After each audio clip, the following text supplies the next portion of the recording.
La présence réelle du Seigneur Jésus-Christ dans la Sainte Seine est une doctrine du catholicisme romain et de certaines autres confessions chrétiennes, qui enseignent que, au lieu d'être des rites symboliques, la communion et le baptême sont des occasions pour la présence réelle de Dieu d'apparaître. Dans le cas de la communion, ils croient qu'une fois que le prêtre a béni le vin et le pain, le vin devient le sang de Jésus et le pain devient sa chair. Ils ne peuvent pas expliquer comment, mais ils croient que cette transformation appelée transubstantiation permet à Dieu de nourrir spirituellement celui qui y participe pour mieux le servir et être le Christ pour le monde perdu.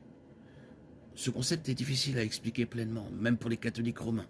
Ils croient que Jésus a institué la communion comme un moyen de permettre aux croyants de participer au sacrifice continu de la croix. Une fois le pain et le vin bénis, la crucifixion du Christ est à nouveau présentée à ceux qui y assistent. La cérémonie perpétue en quelque sorte la crucifixion omniprésente.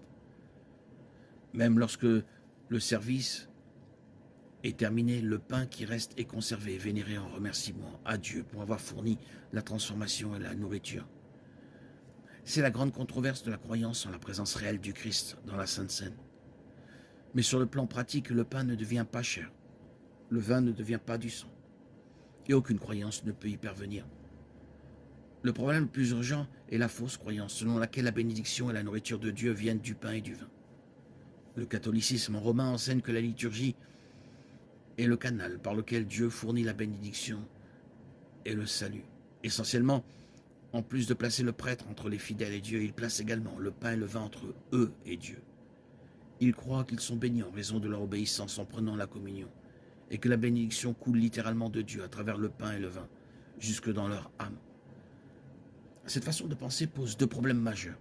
D'abord, il est impossible qu'une cérémonie puisse recréer la crucifixion de Jésus. Plusieurs passages du Nouveau Testament affirment que la mort de Jésus a eu lieu une fois pour toutes. Romains 6, 10, Hébreux 7, 27, 1 Pierre 3, 18. Il n'est pas mentionné que l'acte de la crucifixion qui s'est déroulé dans les limites d'une chronologie linéaire est en quelque sorte affranchi de cette chronologie et est aussi éternel que Dieu lui-même. Les résultats de cet acte sont certainement intemporels, car c'est cet acte qui a permis même à ceux qui ont vécu avant l'époque de Jésus d'être sauvés. Mais nous n'avons aucun moyen de participer à un acte qui s'est déroulé il y a près de 2000 ans, sauf au sens symbolique. Ce n'est pas ce que Jésus a enseigné. Il a dit « Je suis le pain de vie » et c'est l'esprit qui vivifie. La chair ne sert de rien. Les paroles que je vous ai dites sont esprit et vie. Jean 6, 48. Jésus est le pain de vie, mais il est aussi la parole. Jean 1, 1.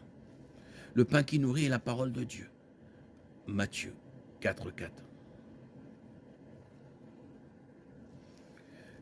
L'idée que nous devons passer par une cérémonie humaine pour recevoir cette nourriture spirituelle est le type de croyance que Jésus est venu abolir. Sa mort a déchiré le voile du temple, nous donnant la possibilité d'avoir une relation directe avec Dieu. Hébreux 4, 16.